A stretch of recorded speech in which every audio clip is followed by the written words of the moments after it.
glissant peu à peu d'une démocratie républicaine à un empire autoritaire, voire même totalitaire, complètement aux mains d'une oligarchie financière mondialisée. And as the recently departed Admiral William J. Crow once said, it's long on new and it's short on order.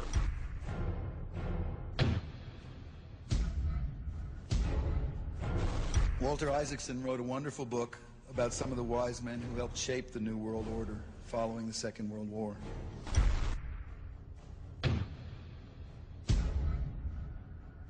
As we devise a way forward in Iraq, I urge the international community to embrace its responsibility for creating that new world order. A new world order based upon collective action.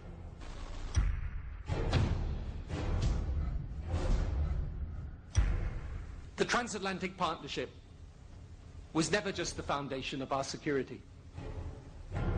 It was the foundation of our way of life. It was forged an experience of the most bitter and anguished kind. Out of it came a new Europe, a new world order, a new consensus as to how life should and could be lived.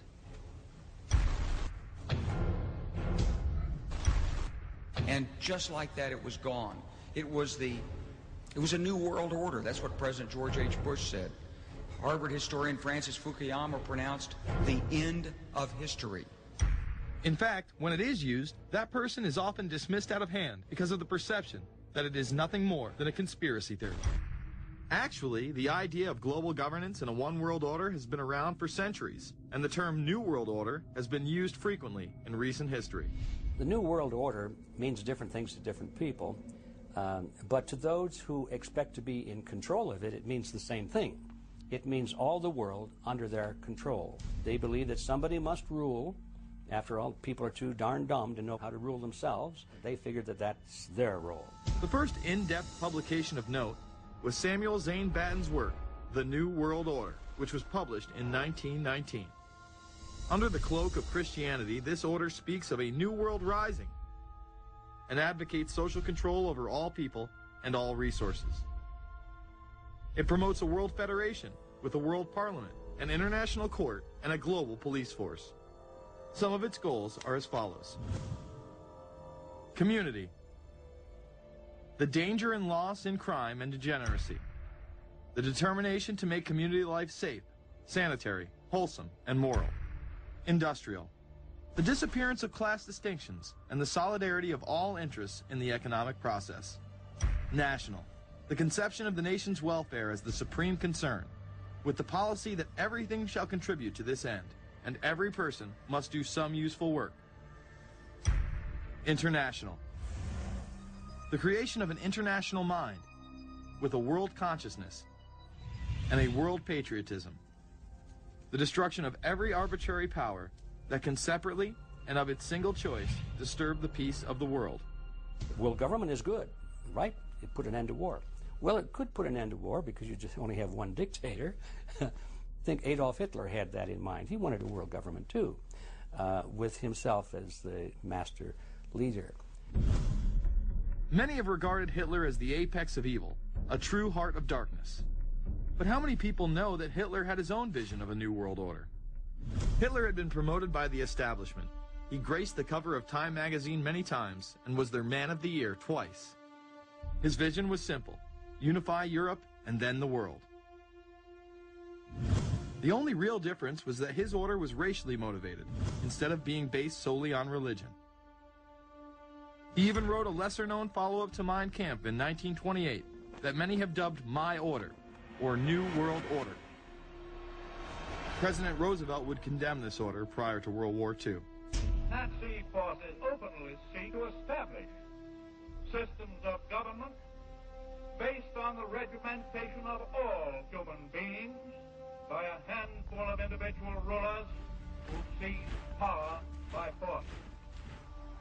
Yes, these men and their hypnotized followers call this a new order. It is not new, and it is not order. The idea of globalization was so prominent in Nazi ideology that the 1936 Berlin Games would be the first time that the Olympic rings would be displayed prominently and promoted in order to glorify the Third Reich. This symbol represents the 5 major regions of the world: Africa, America, Asia, Europe, and Oceania, interlocking and coming together as one. This one world philosophy still defines the Olympic Games today. Australia, hello and welcome. One world, one dream. Hitler's methods of youth corps, concentration camps, eugenics, and military aggression were so visible to the rest of the world, he eventually failed. However, his vision of a new world order lived on. Author H.G. Wells, the man behind The Time Machine and War of the Worlds, would write about a planned world state in which there must be a common faith and law for mankind. In 1939, he would publish a full book on the matter called The New World Order. Wells again has a similar vision, stating that national individualism has to go and that sovereign states must end. He then goes on to write, in the great struggle to evoke westernized world socialism, contemporary governments may vanish. Perhaps his most chilling prediction is that countless people will hate the New World Order, be rendered unhappy by frustration and their passions and ambitions through its advent, and will die protesting against it.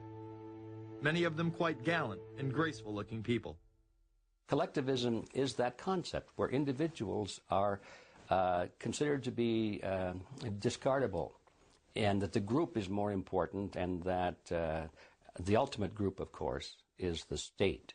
And so it boils down eventually to the fact that the state is the all-important unit of society, and citizens exist only to serve the state. Other men of prominence would also promote a New World Order during the 1960s, including industrialist and former New York Governor Nelson Rockefeller. These are some of the reasons pressing us to lead vigorously towards the true building of a New World Order. Rockefeller would also become vice president under Gerald Ford.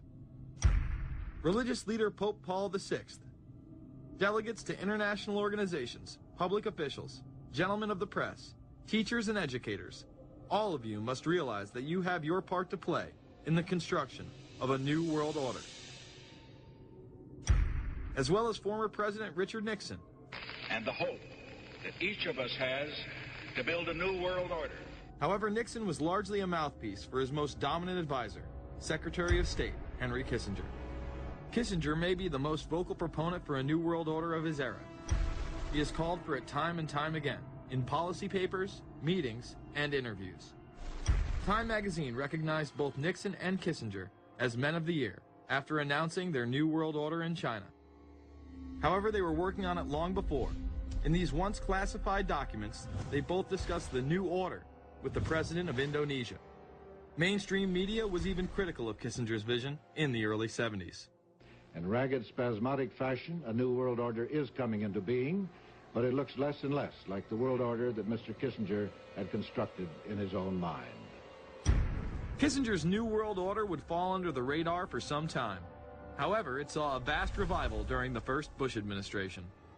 Here is Brent Scowcroft, former vice chairman of Kissinger Associates and former national security advisor under both Ford and Bush Sr., as he discusses the New World Order. Looking at the subtitle this morning, Are We Ready for the New World Order? Gives me something of the shudders. That phrase, New World Order, I'm afraid I'm partly responsible for resurrecting. To me, what that symbolized was perhaps a fundamental change in the character of our response to national security issues. Here, Charlie Rose asked Scowcroft, Kissinger, and former national security advisor Zbigniew Brzezinski if we are living in a new world order. Where are we as we think about this time in American foreign policy? Are we at a special moment which is being redefined? Or are we creating a new world order? We're at a moment when the international system is in a period of change like we haven't seen for several hundred years.